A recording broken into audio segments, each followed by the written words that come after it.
Hello, denizens. Today I want to talk to you about the death of shared experiences. You've watched many of us here on this wonderful YouTube platform complain about the destruction of pop culture by the studios that want to reshape it into their contorted vision of appealing to modern audiences. We now know from collected evidence of the corpses of dead movies and TV shows that these modern audiences weren't interested in these franchises and had no idea why they were being offered such entertainments in the first place. So we had this curious storm of woke creators who hated the past, remade beloved properties in their own purple-haired likeness, only to discover that people with their shared interests had no interest in the properties they hated.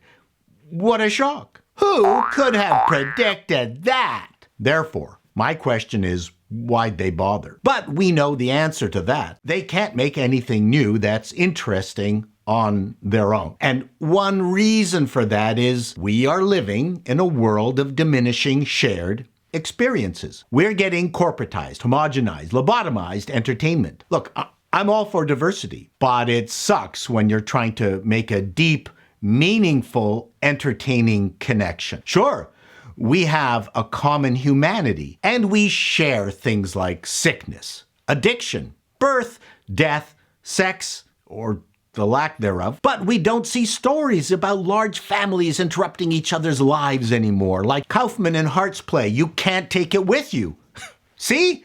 Most of you have no idea what that even is. Fewer shared experiences. I guess it's why I love Indian movies, because of their huge, crazy, busybody families. I believe one of the reasons the quality of entertainment is so bad is because we, as an audience, have fewer shared cultural touchstones. It's why stand-ups joke about TV commercials, plain food, tampons. We don't read the same books, if we read at all. Universities are creating activists, not thinkers. Shakespeare is persona non grata. I'm not saying change is bad. It's inevitable, but it changes what is being created. Entertainment works best as a smaller, ethnocentric experience. The broader the audience, the more generic it has to become. The TV networks had to play to a general audience, which is why family-oriented programs worked across ethnicities, race, and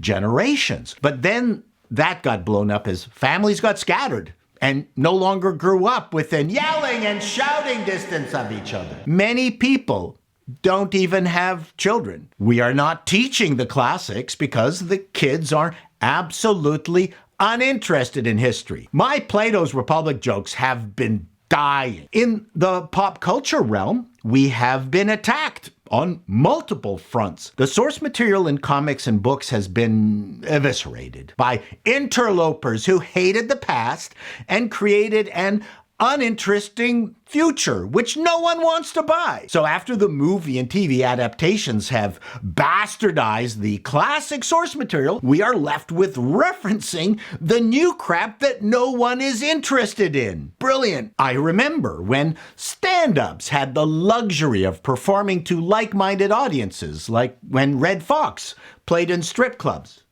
Not that I went to any. As the audience has gotten younger and less engaged, you can't do a routine on the Bible like George Carlin famously did, because no one would get it. One of my most enjoyable stand-up outings was in Newfoundland. It's still a very ethnocentric community. It's an island in the middle of nowhere. And I did a whole routine about townies versus baymen, and that means absolutely nothing to you, but it killed in St. John's. And that's my point.